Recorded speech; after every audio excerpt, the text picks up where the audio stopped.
Here's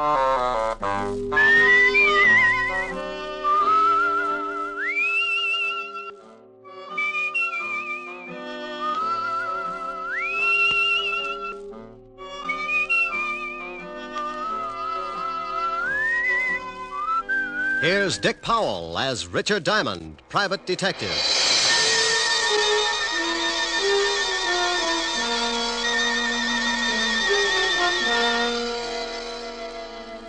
It's 5 o'clock in New York City, and the big neon signs light up the dark office that overlooks Broadway on the corner of 53rd Street. Behind a second-hand mahogany desk, relaxing in a swivel chair, is the leading figure of the Diamond Detective Agency, combination stockholder, office boy, and clue chaser. He is Richard Diamond, and his mind is on a lovely redhead named Helen Asher as she sits on a couch talking about things he likes to hear. At this moment, however, another scene is taking place in the wealthy district of Long Island. A long black convertible is just pulling up to an old English mansion, and a curvaceous blonde steps from the car. She is met at the door by her brother. Well, good evening, my dear sister. You're looking simply ravishing. How would you know the difference? Oh, drop dead. You disgusting excuse for a man. Why don't you sober up for 5 minutes and take a look at yourself? I did once. Oh, by the way, our dear stepfather would like to see you in the study. Tell him to go. I already did. Now it's your turn. I don't want to. Now get out of my way, Chris. Suit yourself. But Murray Lang's in there with him. Murray? Did I start your heart going pitty-pat? Oh, shut up. You better go in and protect your money, darling. Bye, jailbird. Son. I don't care what your plans are. They concern my daughter, and that's enough for me to put a stop to them. You're not going to put a stop to anything. You can't intimidate me, Lang. You're just a cheap, no-good gangster, and your methods are too well known to frighten me. Come in! Oh, hello, Liz. Hello, Murray. I'm glad you're here, Elizabeth. Mr. Lang and I were just discussing your future. I'm surprised you put up with it this long, Murray. Come on, let's leave my dear stepfather until he simmers down. Elizabeth, I want to talk to you. Well, I don't want to talk to you. Let's go, Murray. Listen to what he has to say. Maybe you'll get a laugh out of it. Well, what is it? I've just been talking with Lang about your intention to marry him. I have advised him that if such a thing were to take place, it would result in the most serious of consequences. Is that all? No, that is not all. When you got into your trouble with the police, my dear stepdaughter, you were paroled in my custody. If I should report to the board that you had violated the terms of your probation, you would most certainly go to prison. Why, you... What's the matter? Aren't you satisfied with the salary you collect for taking care of Mother's estate? How dare you, you little Sit sniffer! down. You look bigger behind a desk. Well, just yell and scream all you want to. After Monday, you better start looking for another source of income. You know very well it's not the money. But your greasy boyfriend here would certainly like to get his hands on it. Look, you, I don't give a hang if you are a midget. I'm not going to stand here and listen to you. Murray. No, baby, I won't take it. I'll wring his scrawny little neck. Go on, lad, go on. It would give me the greatest of pleasure to call the police and have you locked up. I'll fix it so you won't have a head to call anyone with. Murray, leave him alone. Can't you see that's what he wants? Yes, well, Mr. Lang. Come on, Liz, let's get some fresh air. I want to say one more thing. Just remember, Father, my probation expires Monday. After that, you won't control any part of my income, so you better start getting packed. And if I report you to the probation board in the morning? I wouldn't. If you do that, you'll not only stop being my guardian, but you'll stop breathing. Get out. Get out, both of you. Come on, Murray.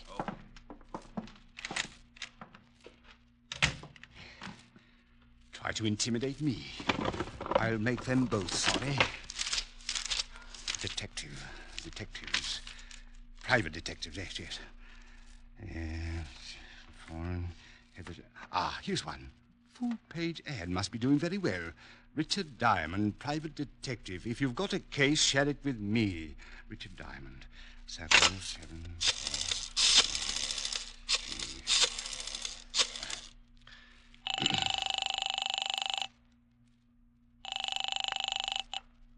Yeah? Mr. Diamond? That's right. I want to hire you for a few days. Oh, you saw the ad. Well, it just so happens I'm available. I can't tell you much over the phone, too many extensions in the house, but it's about my daughter. I'm afraid she's going to get herself into some serious trouble. Well, how old is she? 20. Tell her to wait a year. My name is Chase, Ralph Chase. I live at 82 Maple Drive, Sands Point. Will you come out this evening? $100 a day and dibs on the icebox. I'll see you about 8. Goodbye, Mr. Diamond. What was that all about, Rick? Oh, got a job, baby. When do you start? Oh, yes, you're right. No, Rick. You can start it in the morning. You can't break another one tonight. Now, come on, Helen, baby. A job's a job. And a date's a date. I won't let you break this one. Your car downstairs? Yes, but I can drive myself home. Please, Rick. You promised you wouldn't break another one. Keys in it? Yeah, look. I want to hire you to protect me for this evening. I've been receiving mysterious phone calls, and I'm in fear of my life. Really?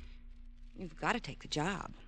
Old friends come first. I'll have to get home and shave before I start working. You mean you'll take it? After 12:30. Bye, baby. You beast. Oh, you must be getting tired from driving that big car around all day. Grab a cab, honey. It'll give you some rest. I'll take good care of your car. What? Want $1 for the cab? Huh? No. On second thought, you only live about 25 blocks. Walk will do you good. Rick. Deep breathing all the way up Fifth Avenue. Nothing like it. Bye, baby. Oh! On the way to the car, I thought about Helen. The most wonderful girl in the world. Money, looks. But she had one bad fault. She wanted to get married. I got into the big sedan and headed for my apartment. I'd been up late the night before with the blonde singer, and I was feeling tired. Funny how things change. My nights in college were just as busy, but at 1 o'clock the next afternoon, I was out playing football. I face facts pretty well, so when I got home, I took a nap.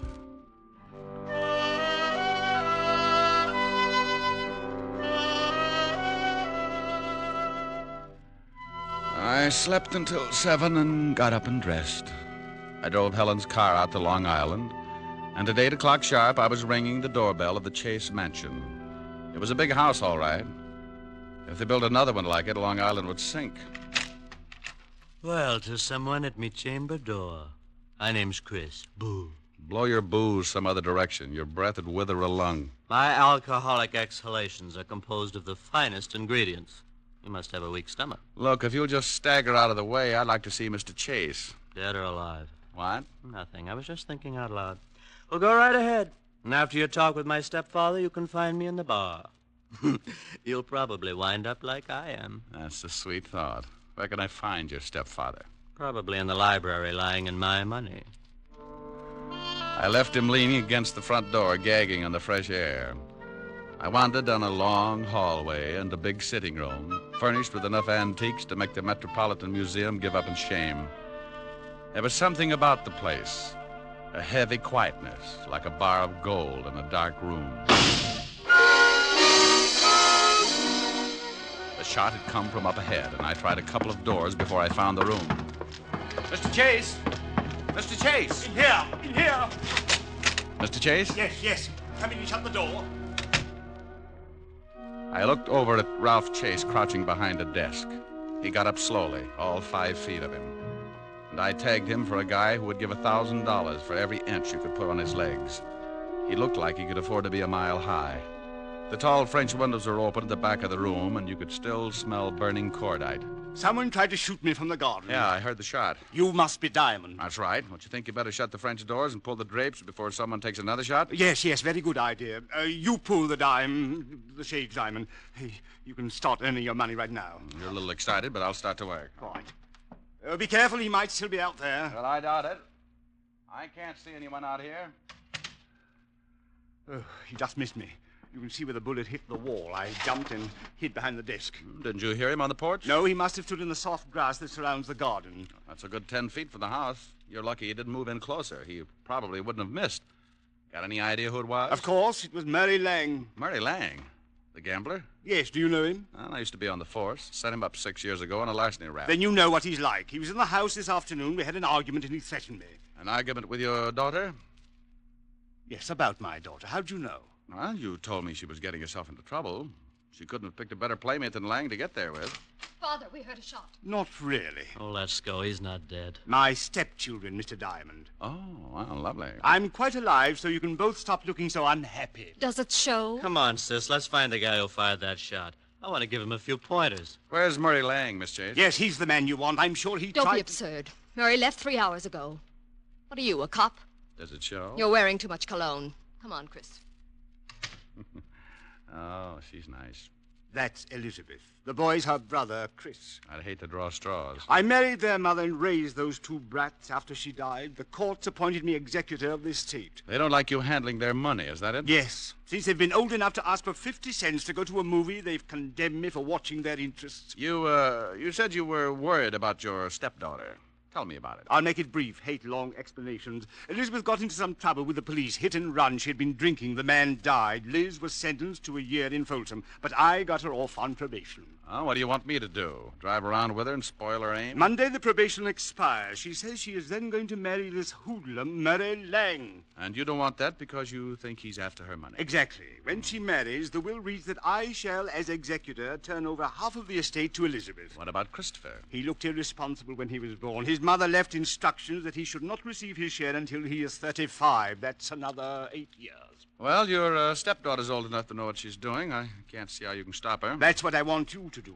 And if I do, you'd be in a pretty good spot. What do you mean, Mr. Diamond? You continue as executor. I can understand you thinking something like that, but believe me, as much as I dislike my stepchildren, I wish to keep them in line for their late mother's sake. Oh.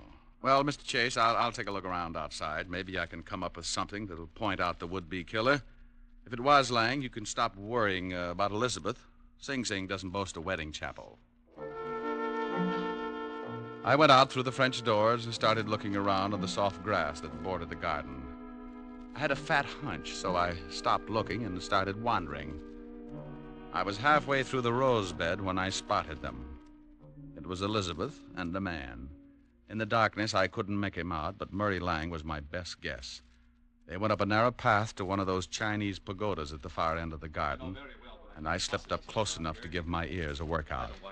It was Lang, all right. I don't care what you think. I didn't take a shot at the old man. Then who did? He's got a policeman in there now, and he's going to start trouble. Let him. I'm clean. Maybe it was that lushed-up brother of yours. Chris hates him, but he'd never try to kill him. Well, then stop hounding me. Maybe you took a shot at the old boy. Murray. Well, you got a good reason. I'm tired trying to buck the whole Chase household. If you love me, let's take off tonight and get married. Tell the old man to go to the devil. You can certainly wait till Monday. Yeah, but he won't. He's going to cause some kind of trouble and get you tossed into Folsom. He's not going to give up all that money just because you're through with your probation. He probably cooked up that shooting just to get the cops here. Murray, what's going to happen to us? Oh, ask your stepfather. He's been doing your thinking for you. I don't have to. We'll get married Monday. Okay. I'm staying clear of this place till then. But what if there's more trouble? I haven't got anyone to turn to. You worry about it, baby. I got a police record that makes yours look like a merit badge. I was too good a target in the moonlight, so I started back up the walk to the house. As I passed a hedge, I noticed a funny-looking plant that was shoving its way out of the foliage. I'm sorry I did that. It was the Johnny Jump-Up variety, blackjack type. The guy on the other end of the sap gave it to me right over the eyes, and I went down like a crapshooter making a pass. I rolled over and watched the moon melt and run down in my eyes. Something warm and sticky spread over my face and turned the night red. Yeah, I was bleeding again. I guess I showed signs of recovering, so he started all over. This time he used his foot in my side. Oh, a couple more kicks in the ribs and in the right place, and he could have whipped up a fast course of Nola. I felt tired, so I rolled up in an old rose bush and went to sleep.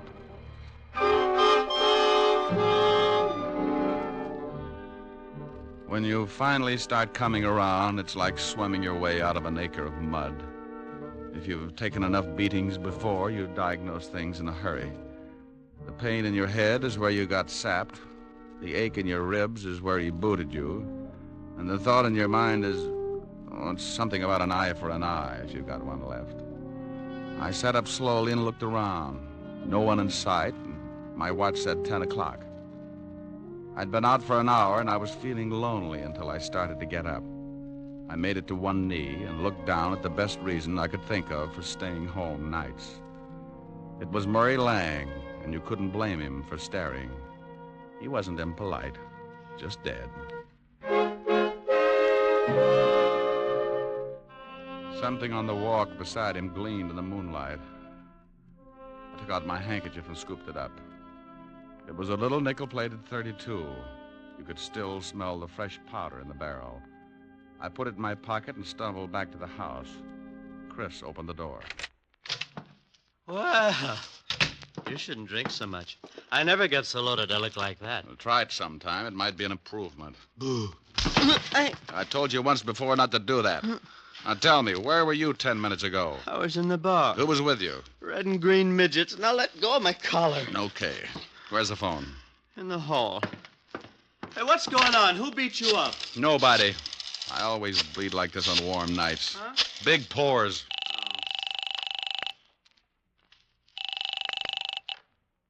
Homicide, Sergeant Otis talking. Who taught you how? Did you sit up nights with a parrot? Oh, very funny. Only one guy could think up a lousy joke like that. What do you want, Diamond? A picture of you. I'm going to show some doctors that mercy killing has its points. Now, let me speak to the lieutenant. Comic. Homicide, Lieutenant Levinson. Hello, Walt. This is Diamond. Oh, wait a minute. Let me get the bicarbonate. What's the matter? I get stomach trouble every time you call. Go ahead. All right. I got a killing for you. I know it. Why can't you be a good boy and stop finding corpses? I'm out at Sands Point, 82 Maple Drive. I think I've got the murder weapon in my pocket. Who's dead? An old friend, Murray Lang, and you better step on it. There's a drunk staggering around the place, and he's liable to spot the body and put it in a cold shower to sober it up. Oh, all right. We'll be right out. Hold the fort. So Mr. Lang's dead. You better stop sneaking up on people, Buster. And you'd better stop telling me what to do in my own house, Mr. Diamond. You sobered up pretty quick. I heard what you said about finding the murder weapon. May I see it? No. It stays in my pocket until Homicide gets here. Whose gun is it? It's a 40-pound broadsword. Now stop trying to look like a Chicago muscle man, or I'll start slapping there you. you are, Diamond. I've been looking for you. Great Scott, what happened to your face? Someone was giving away hints. Chris, did you have something to do with this? Hardly. Mr. Diamond has a decided advantage over me. He has muscles. I'll be in the bar. What's happened? Where's Elizabeth? I don't know, but her boyfriend's got troubles. He can't explain the hole in his chest. Lang? What do you mean? He's out in the garden. Someone shot him. Is he dead? And if he's not, he's trying awful hard. Then we'd better call the police. That's been taken care of. What kind of a gun do you own, Mr. Chase? You don't think... No, I don't. I just dig around till I come up with something. What kind of a gun do you own? Why, a 45... Now, wait a minute, Diamond. If you've got any ideas about this murder, you'd better wait until the police get here. Now, look, Chase, I've been insulted in your house, had the air let out of my ego by your beautiful stepdaughter, and beat up in your garden. That's a full night's work, and now I'm on my own time. Where can I find Elizabeth? I don't know. She may be up in her room. Oh, where is it? End of the hall, head of the stairs, first door. Thanks. It's beginning to rain. What about Lang's body? Well, if he catches cold, call me. I went down the long hallway to the foot of a massive staircase. The only light was the one burning in the room I just left. I looked over at over my shoulder and saw Mr. Chase framed in its dim glow, watching me. In that moment, I thought who Chase reminded me of. A triangle hat, his hand in his vest, and Napoleon had a twin. I went up the stairs 2 at a time. Yes? Pardon me for barging in, but some guy in the garden just beat all the bashfulness out of me. How dare you? You get out of my room. You better put on something a little warmer, honey. That thing would start a Harry Carey epidemic in Boston. What do you want? Yeah. What did you do after Lang left you in the garden? What? Big ears. I overheard everything you said. I see someone pushed your face around. It's an improvement. Did Murray catch you eavesdropping? Well, if he did, he won't have much time to gloat. What do you mean? If you've done anything Aren't you to Murray... getting ready for bed a little early? I don't know what you want. I don't have to answer any of your ridiculous questions. Now, if you don't turn around and get out of here... What's the matter, baby? The drawer empty? Lose something? No. Maybe this is it. Where did you get that gun? It was lying in the garden beside your boyfriend's body. Beside it. That's it, lover. Now sit down and relax. Is Murray dead? Like Jimmy Fiddler's gossip column. Didn't you hear anything after Murray left you? Oh, no. I was crying. I ran back to the house and came up here. Is there another way back to the house besides the path that Murray took? It's one that leads to those outside doors. I came right to my room. Please leave me alone. This is your gun, isn't it? Yes, but I didn't do it. I didn't. Murray and I were going to be married Monday. Ballistics will probably show it's the one that did the job. You better tell me everything you know. I don't know anything. I didn't shoot Murray. Someone stole my gun from the drawer. Oh, please find out who did it. If they hold me, I'll go to prison anyway. Please, Mr. Diamond, please. It's going to be tough if this is the gun. I'm pretty sure it is. You could still smell the powder when I... The powder? What's the matter, Mr. Diamond? Huh? Oh, nothing. Look, You stay in your room. Maybe I can do you some good. I promise you'll stay here. Sure. I'm not going anyplace. And try and snap out of it. Sometimes you keep losing until there's nothing left to play with. It breaks the jinx. I went downstairs and started looking for Chase. As I passed the doors leading to the garden, I stopped cold. A flash of lightning turned the garden flat white. Someone was standing over what was left of Murray Lang.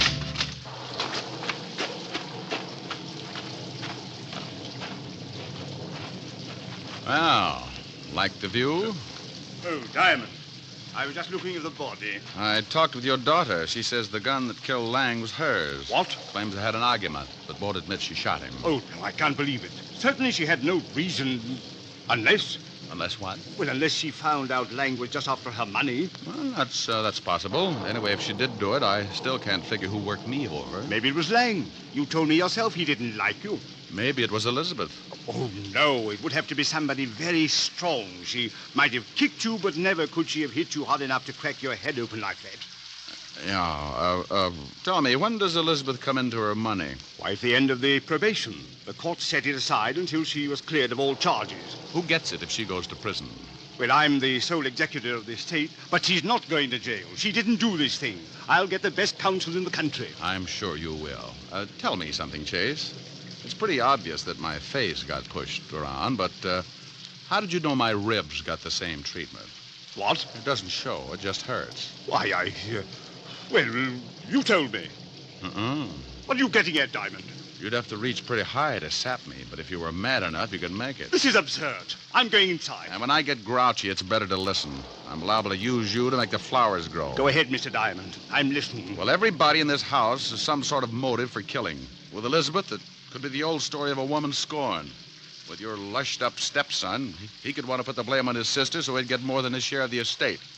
And we certainly know you stand to profit if Elizabeth goes to prison, because you retain custody of the family fortune. I'm getting wet, Mr. Diamond. Everybody's story's weak, but only one of them doesn't stand up. You said earlier this evening someone tried to shoot you from outside your library. Of course they did. You have the shot and saw the bullet hole. That's right, I did. But you told me he was standing outside the room by a good 10 feet. Nothing to say, Chase? You're trying to catch me up in something. Oh, you are so right. Now, when I walked into that room, I could still smell burning cordite. To smell fresh gunpowder like that, the gun would have to have been fired outside the room. You staged it, so I'd think someone was trying to kill you. Is that all, Mr. Diamond? Outside of the slip you made about kicking me in the ribs. Now, let's go inside. I don't think so, Diamond. Oh, that the 45 you were telling me about? Yes. Go ahead, make a try for it. I'm going to show you how it works. You kill Lang with your stepdaughter's gun, and you're going to collect the money if she goes to prison. Oh, you're a slob. My stepdaughter could easily kill 2 men tonight. You're in a spot. You can't shoot me with that 45 and make it look like the same person killed Lang, too. So you've got to get the 32 in my pocket. Give me Elizabeth's gun, Diamond. You try and get it, Chase. Why, you... Rick, are you out there? Better give it up, Chase. That's the law. He eats little men like you. Out there, Lieutenant. Drum City storm blow out. Rick! Stay right there, Diamond. Another killing won't matter if you try and stop me. For Pete's sake, if you're out there, Rick, answer me. I'm getting soaked. Just keep your mouth closed, Diamond. I'm getting out of here. You'll never make a Chase. They'll pick you up inside of an hour. Not if you're too dead to tell them. Yes, that's it. If I kill you, I'll at least have... You should watch your step, Chase. Keep your head down, Lieutenant. Somebody's mad. Shut up, Otis, and get out from under that bench. Rick! Over here, Walt. What's going on, Rick? Who's doing all the shooting? Oh, we took turns. He was just going to kill me when he tripped over the body of his first victim. I used this 32 in my pocket, shot him twice. He's dead, Lieutenant. Give me my baking soda, Otis. Yeah, Lieutenant. Don't look so unhappy, Rick. He was going to kill you. Oh, I'm not unhappy. I'm just sore that I didn't have time to take the gun out of my pocket. I ruined a darn good coat.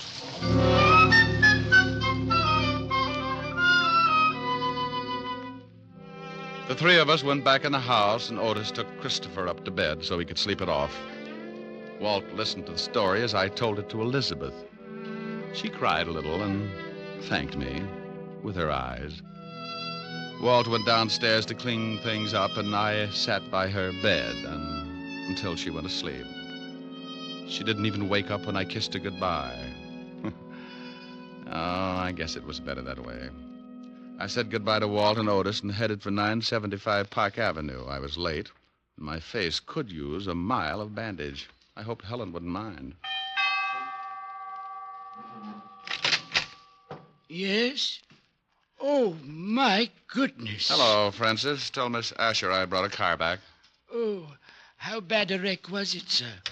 Give me a glass with a backbone, will you, Francis? Yes, sir, right away, sir. Miss Asher's in the study. Thank you. Goodness. Thank you. Hi. Well, it's about... Oh, Rick, not again. Mm-hmm. Your poor little face. Yeah, my poor little face. Well, you just stretch out on the couch, and I'll get you a nice tall drink. Francis is already on his way. Feel better? Yeah, oh, yes. Got a pillow? I'll hold your head up.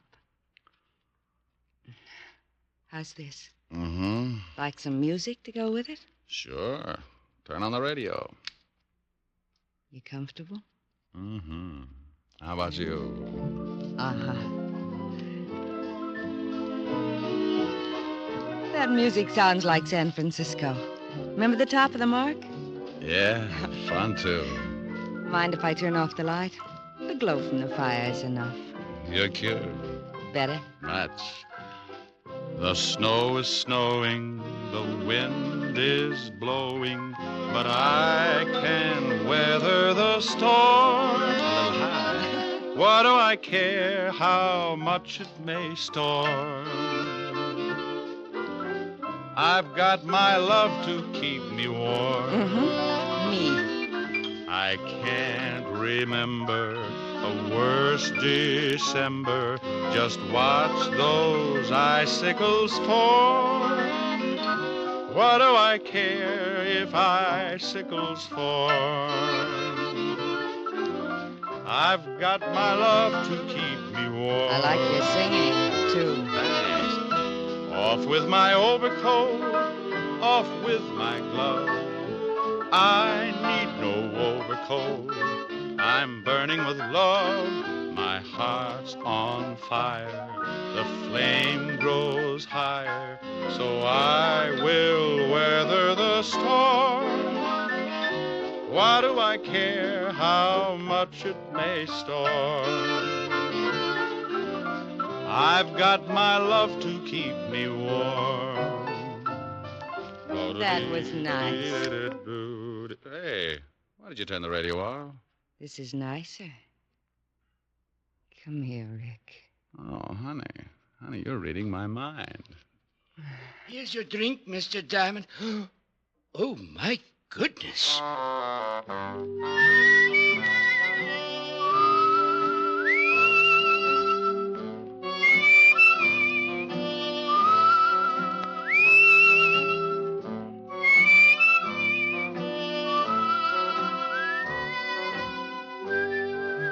You have just heard the fourth of a new series, Richard Diamond, Private Detective, starring Dick Powell. Helen was played by Virginia Gregg, Lieutenant Levinson by Ed Begley. Also in our cast were Wilms Herbert, Betty Moran, Jay Novello, Jack Edwards, and Tal Avery. Music was under the direction of David Baskerville. Richard Diamond is written by Blake Edwards and directed by William P. Rousseau. Even here in America, we're liable to have a few misconceptions about freedom. Many of us regard it as an outright gift with no strings attached. Well, that isn't quite so. All of us have received a heritage of liberty, a legacy of freedom forged in other days. Remember that the liberty you enjoy is a precious legacy, a legacy that can be lost through disuse. Don't ignore freedom, work at it, for freedom is everybody's job. Now, this is Eddie King, inviting you to be with us again at the same time next week when we will again bring you Dick Powell as Richard Diamond, Private Detective. This program has come to you from Hollywood. This is NBC, the national broadcasting company.